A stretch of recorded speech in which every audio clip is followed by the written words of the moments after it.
Hi! Ako si Gwyneth. Sapat na nga ba ang sipag at pangarap para makamit ng kabataan ang magandang kinabukasan?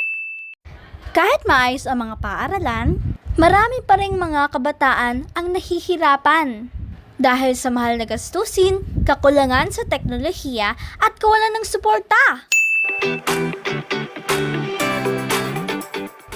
Tulad sa alfilibusterismo ni Dr. Rizal, ang hangarin ng mga mag-aaral na matuto ay hinahadlangan ng mga nasa kapangyarihan.